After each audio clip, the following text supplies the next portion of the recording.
प्रिय विद्यार्थियों, आज इस कक्षा में और इस व्याख्यान में हम अध्ययन करने जा रहे हैं प्रेमचंद की प्रसिद्ध कहानी ठाकुर का कुआं।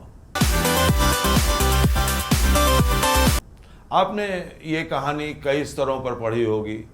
हो सकता है कि आपने माध्यमिक विद्यालय स्तर पर भी ये कहानी पढ़ी होगी। हो सकता है कि बीए में भी ऑनर्स के स्तर पर भी कहानी पढ़ी होगी। हमारे एमए पाठ्यक्रम में ये कहानी हमें पढ़नी है और इस कहानी को समझना है। आप जानते हैं प्रेमचंद को आपने काफ़ी पढ़ा होगा और आप जानते हैं कि प्रेमचंद कई प्रकार की कहानियाँ लिखते थे, लेकिन जो मुख्य श्रेणी है प्रेमचंद की कहानियों को लिखने की कि जैसे राष्ट्र से जुड़ी हुई कहानियाँ, स्वतंत्रता आंदोलन से जुड़ी हुई कहानियाँ या मध्य वर्ग से जुड़ी हुई कहानियाँ, किसानों के जीवन से जुड़ी हुई कहानियाँ, और इसमें जो एक महत्वपूर्ण पक्ष है प्रेमचंद का वो है दलितों के जीवन को लेकर।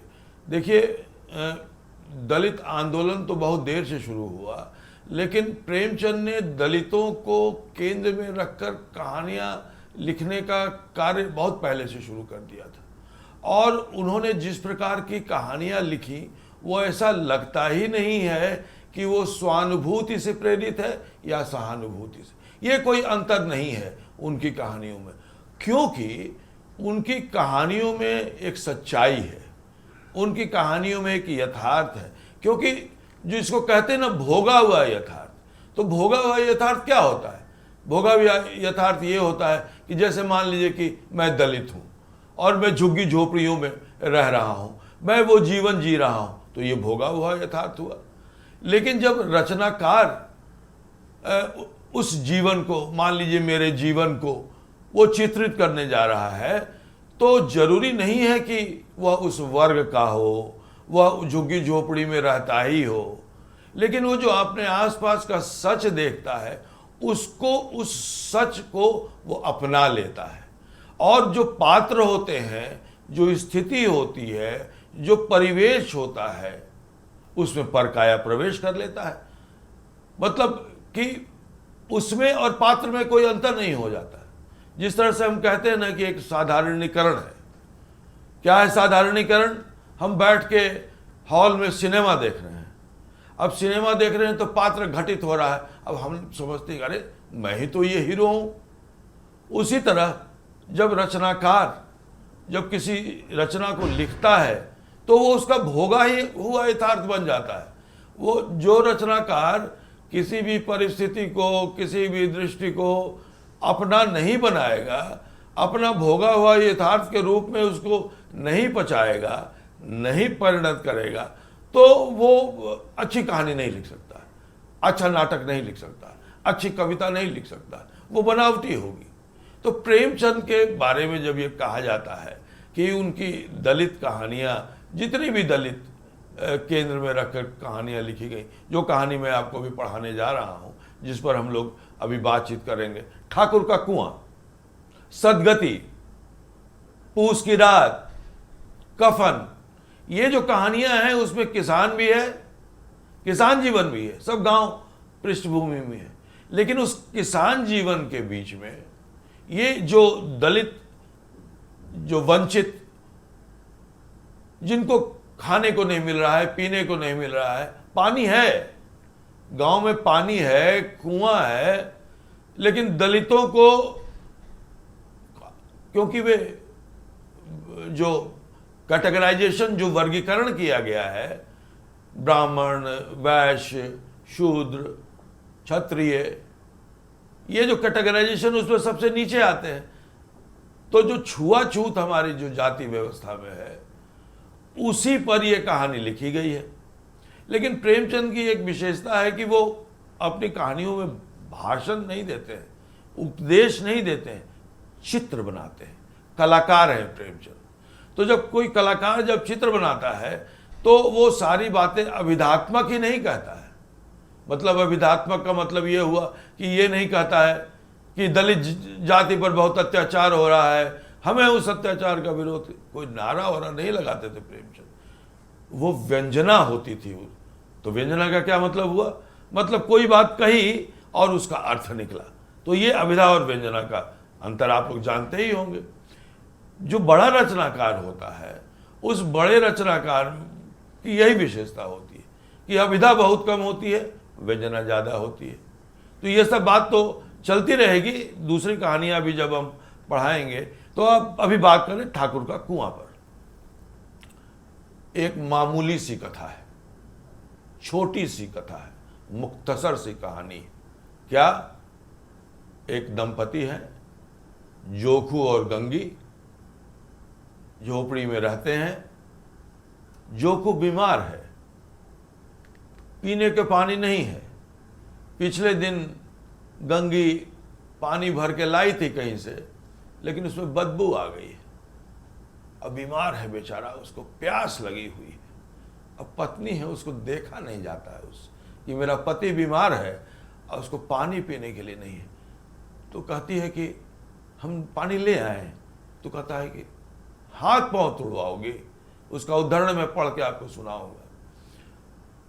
अरे ये ब्राह्मण लोग, ये जो उच्च वर्ण के लोग हैं, बहुत मार मारेंगे तुमको। मैंने भाव में कह रहा हूं, मत जाओ, हाथ पांव तुड़वा बैठोगे। लेकिन पति को इस तरह पीड़ित होते हुए देखकर वो नहीं देख रहा। वो जाती है, रात हो जाती है तो जाती है कुआं से पानी भरने। अब कुआं ठाकुर का है। देखिए वहाँ एक कुआं है ठाकुर का है, एक कुआं साहू का है। हरिजनों का भी एक कुआं कहीं होगा, लेकिन उसमें लगता है कि कोई पशु उशु गिर के मर गया है, तो उसमें पानी में बदबू आ गई। वहीं से पानी लाई थी और वो बहुत गंदा हो गया था, महक रहा था पानी, बदबू। तो कहा कि मत जाओ तुम, हम नाक बंद कर लेंगे और नाक बंद करके पानी पी जाएंगे। तो कहेगी नहीं नहीं, ऐसा मत करो। अच्छा, प्रेमचंद बहुत अच्छी बात उसमें कहते हैं कि देखिए कैसे थोड़ा थोड़ा हस्तक्षेप करने की आदत है प्रेमचंद की। तो उन्होंने कहा कि इन लोगों को मालूम नहीं था कि अगर इस पानी को गर्म कर लिया जाए तो ये कीड़ा मकोड़ा इसमें से हट जाएगा। तो थोड़ा सा प्रेमचंद आ जाते हैं। देखिए प्रेमचंद जो हैं बड़े मज़ेदार कहानीकार हैं। मैं उनको ये कहता हूँ कि वो पश्चिमी नकल के साहित्यकार नहीं है, वो भारतीय कहानीकार है। इसलिए भारतीय कहानीकार जो होता है ना, वो कभी भी छुप के पीछे बहुत देर तक नहीं बैठ सकता है। वो कुलबुलाने लगेगा, उसमें कुलबुलाहट आने लगेगी, चाहेगा कि दौड़ के हम आगे चले जाएं और सीधे पाठक से, क्या वो पाठक को श्रोता समझता है। अच्छा, ये जो कहानी है इसमें भी वो श्रोता ही है, श्रोता क्या दर्शक है। फिल्म के अंदाज में पहला ही दृश्य खुलता है और उस मैं पढ़ के आपको सुनाता हूँ। पहला ही दृश्य है। अब देखिए कोई भी फिल्मकार होगा, वो फिल्मकार इसको दृश्य बना सकता है कि नहीं। जोखू ने लोटा मुंह से लगाया तो पानी में सख्त बदबू आई। गंगी से बोला, यह कैसा पानी है, मारे बांस के पिया नहीं जाता। गला सूखा जा रहा है और तू सड़ा हुआ पानी पिलाई देती है। देखिए ये पति पत्नी का जो संबंध है, चाहे वो पति पत्नी का संबंध मध्य वर्ग का हो, उच्च वर्ग का हो, चाहे वो दलित हो, बड़ा स्नेहपूर्वक जिस तरह से गोदान में प्रेमचंद ने जो दाम्पत्य जीवन का चित्रण होरी और धनिया का दिखाया है, वही उलाहना पति उलाहना देता है कि हमको ऐसा पानी पिलाओगी, सड़ा हुआ पानी पिलाओगी। इसमें एक लाइन है, मारे बांस के पिया नहीं जाता। अब कई शब्द प्रेमचंद में ऐसे आ जाते हैं जो आज के जो विद्यार्थी हो सकता है उनको नहीं समझ में आए। अब बांस का क्या मतलब है? अब ये थोड़ा सा है कि प्रेमचंद की भाषा जो है थोड़ी दूर हो गई है लोगों से। बांस, तो बांस मतलब बदबू आ रही है पानी से। तो ऐसे कई कई शब्द होते हैं जो अब जाती है वो पानी लाने। 9 बज गया है एकदम। देखिए चंद्रकांता पढ़िए, चंद्रकांता संतति पढ़िए, जासूसी फिल्में देखिए, और वैसा ही रोमांच है यहाँ पर, वैसा ही रोमांच है। वो जाती है, धीरे धीरे जाती है और धीरे धीरे जाते हुए वो ठाकुर के कुएं के जगत पर पहुंच जाती है। अब पाठक सन्न है, एकदम चुपचाप।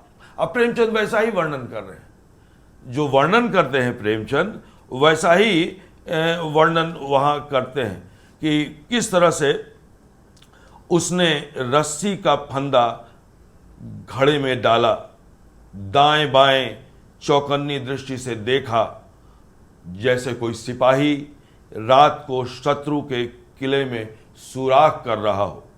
अगर इस समय वह पकड़ ली गई तो फिर उसके लिए माफ़ी या रियायत की रत्ती भी उम्मीद न थी।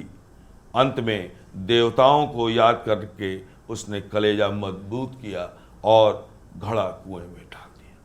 अब पाठक स्तब्ध है, अब क्या होगा? क्या वो घड़े से पानी निकाल पाएगी? क्या वो पकड़ी जाएगी? क्या उसको कोई सजा मिलेगी इसकी? इसके पहले का एक रोचक प्रसंग सुनाता हूं।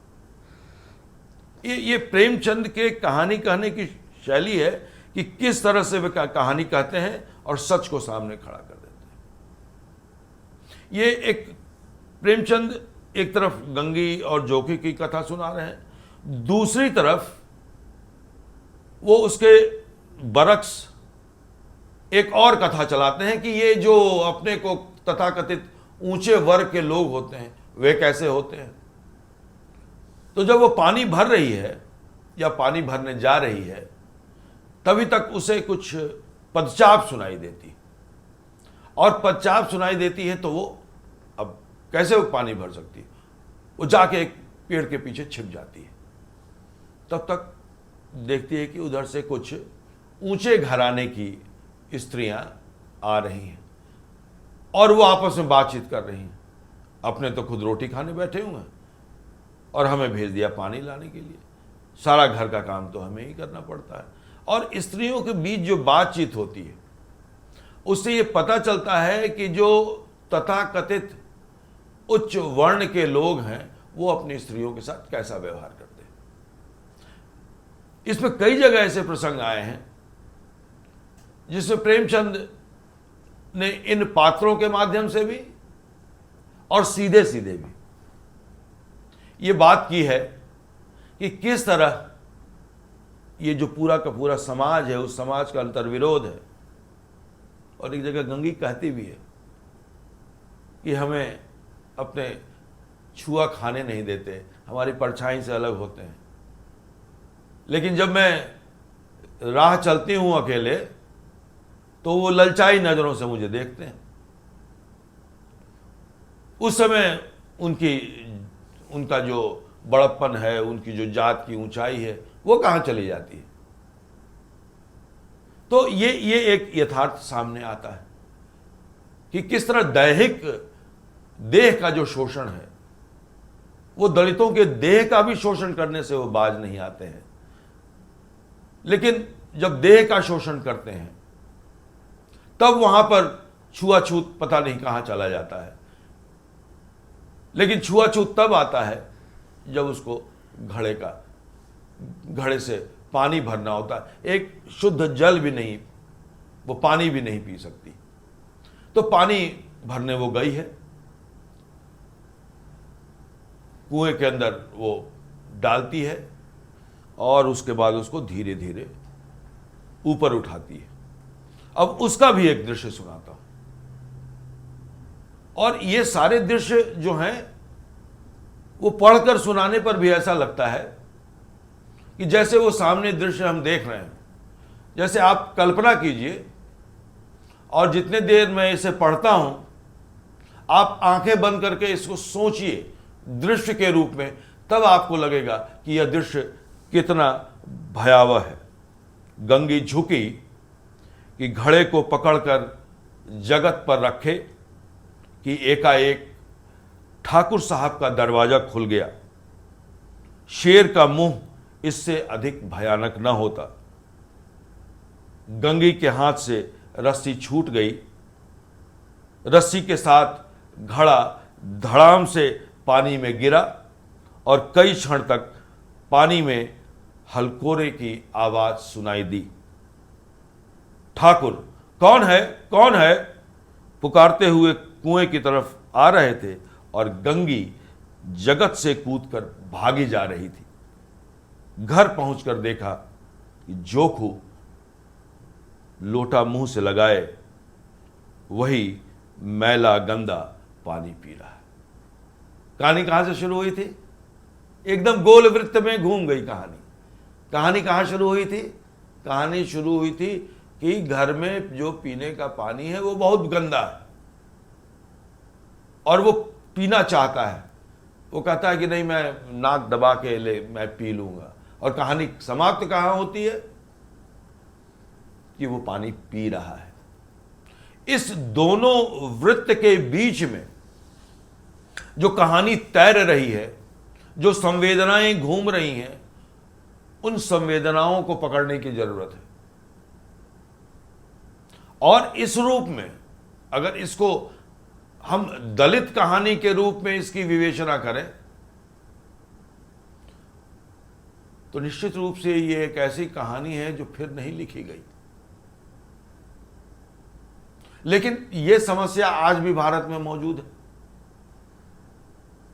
बाबा साहब अंबेडकर ने इसके लिए लड़ाई लड़ी थी और उसी समय की यह कहानी है कि बाबा साहब अंबेडकर भी छुआछूत को मिटाने के लिए यही सब तो कर रहे थे। वो सामाजिक राजनीतिक क्षेत्र में कर रहे थे, प्रेमचंद रचना में कर रहे थे। यह एक आंदोलन है। ये कहानी के द्वारा प्रेमचंद ने दलित जीवन को जो सामने लेके आए वो एक आंदोलन है। तो अगर दलित आंदोलन की शुरुआत हमको माननी है रचनाओं में तो प्रेमचंद से मानी जानी चाहिए, जिसका विकास बाद में भारत की अन्य भाषाओं में हुआ, सभी भाषाओं में हुआ, मराठी में हुआ, हिंदी में हुआ, गुजराती में हुआ। शुरुआत प्रेमचंद ने की, लेकिन नारे के रूप में नहीं, संवेदना के रूप में। और पहले हम दलितों का जीवन कैसे जानते थे? बहुत सामान्य सी बात, जो लगती थी कि भाई ये दलित है, ये अस्पृश्य है, ये हरिजन है, ये अछूत है, तो इसको पानी इसके साथ हम नहीं पी सकते। एकदम सामान्य, असामान्य कुछ है ही नहीं। लेकिन प्रेमचंद की जब इस कहानी को हम ठाकुर का कुआं को पढ़ते हैं तो यही हमें असामान्य लगने लगता है। यही लगने लगता है कि ऐसा क्यों हो रहा है हमारे समाज में। किसी भी श्रेष्ठ कहानी की यही विशेषता होती कि वो बताए कि जो समस्या है वो समस्या क्या है। बाद में हम लोग विवेचन करने के बाद उन समस्याओं को देखते हैं, सुनते हैं और गुनते हैं। आप इस कहानी को पढ़िए और देखिएगा कि शिल्प की दृष्टि से और भाषा की दृष्टि से भी ये कहानी कितनी उपयोगी और कितनी ज्ञान देने वाली है। प्रेमचंद की जितनी भी कहानियां हैं, जितनी भी इनकी भाषा है, उस भाषा में एक विरोध और एक प्रतिरोध की भी आवाज है। प्रेमचंद लिखते हैं, गंगी का विद्रोही दिल रिवाजी पाबंदियों और मजबूरियों पर चोटें करने लगा। ध्यान दीजिएगा इस पर। हम कहते हैं कि प्रेमचंद ने सहानुभूतिपूर्वक दलित कहानियां लिखी हैं। इसको पढ़ना चाहिए विद्यार्थियों, ध्यान से पढ़ना चाहिए आपको। गंगी का विद्रोही दिल रिवाजी पाबंदियों और मजबूरियों पर चोट करने लगा। हम क्यों नीच हैं और ये लोग क्यों ऊंचे? बहुत बड़ा सवाल। जिस समय प्रेमचंद ये कहानी लिख रहे थे उस समय के लिए बहुत बड़ा सवाल है। यही सवाल गांधी कर रहे थे, यही सवाल अंबेडकर कर रहे थे। तो जो काम गांधी जी और अंबेडकर साहब कर रहे थे एक आंदोलन के रूप में, वही रचनात्मक आंदोलन प्रेमचंद कर रहे थे अपनी रचनाओं के माध्यम से। अब ये पंक्ति हम क्यों नीच और ये लोग क्यों ऊंच हैं, ये बहुत बड़ा, ये सवाल करना ही बहुत बड़ा है उस समय। मतलब सवाल किया गया। कबीर ने भी सवाल किया था और प्रेमचंद ने भी सवाल किया। उसके बाद गांधी और अंबेडकर ने सवाल किया। देखिए, थोड़ा आगे बढ़िए और प्रेमचंद के क्रांतिकारिता देखिए। इसीलिए कि ये लोग गले में तागा डाल लेते हैं। देखिए, यज्ञोपवीत पर व्यंग्य किया कि क्या केवल शरीर पर धागा बांध लेने से कोई पवित्र हो जाता है। अब इसके बाद उन्होंने जो उच्च वर्ण के लोग हैं उनकी खूबियां विशेषताएं बताती हैं कि ये लोग क्या क्या कारनामे करते हैं। जुआ खेलते हैं, मजदूरी नहीं देते हैं, दूसरे की स्त्रियों पर नजर रखते हैं, किसी का भेड़ चुरा लेते हैं, उसको मार के खा जाते हैं। तो ये सारी बातें यहाँ पर डिटेल में विवरण आया है। मेरा ये कहना है कि जब आप इस कहानी को पढ़िए तो आप सोचिए कि प्रेमचंद कब ये कहानी लिख रहे थे।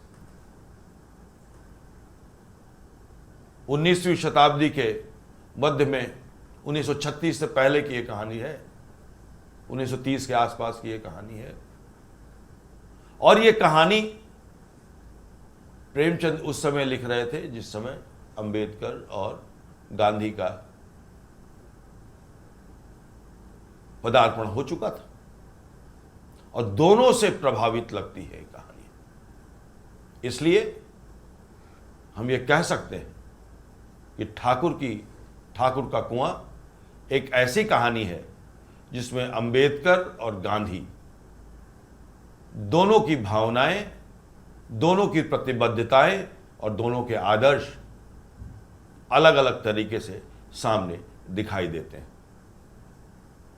गंगी और जोखू कोई एक सामान्य पात्र नहीं बल्कि वर्गीय चरित्र है और अपने पूरे समाज का प्रतिनिधित्व करते हैं।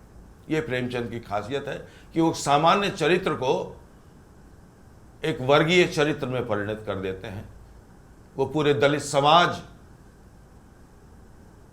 को केंद्रित करके लिखी गई है और सजग करने वाली कहानी है, चेताने वाली कहानी है कि यदि यह समाज में यह भेदभाव नहीं टूटा, नहीं समाप्त हुआ, तो ये जो इनके अंदर जो विरोध और प्रतिरोध है उसकी चिंगारी फूटेगी और फिर समाज में उथल पुथल होगा। तो ये पूरे समाज को एक आगाह करने वाली भी कहानी है। और सबसे बड़ा जो बल है इस कहानी का, वह बल है इसकी नाटकीयता और इसकी दृश्य प्रधानता। इसका एक एक पैराग्राफ एक एक दृश्य है और दृश्य विधान में ये कहानी रची गई है। जो गांव में जो मुहावरे जो प्रचलित होते हैं उन मुहावरों का प्रयोग किया है और इस तरह से ये कहानी हमारे भीतर समाती चली जाती है और जो पाठक एक बार इस कहानी को पढ़ लेता है फिर वो जिंदगी भर इस कहानी को नहीं भूलता और निश्चित रूप से इस कहानी का प्रभाव आपके ऊपर जरूर पड़ेगा। और केवल इस कहानी को पढ़े नहीं बल्कि इस कहानी को आप लोग महसूस कीजिए, इस कहानी को स्पर्श कीजिए, इसका स्पंदन महसूस कीजिए। इसलिए विद्यार्थियों इस कहानी को पढ़िए और इसकी व्याख्या तैयार कीजिए, इसकी प्रश्नावली बनाइए और ये देखिए कि प्रेमचंद ने किस प्रकार दलित जीवन को कितने यथार्थ और सच के साथ प्रस्तुत किया है। नमस्कार, धन्यवाद।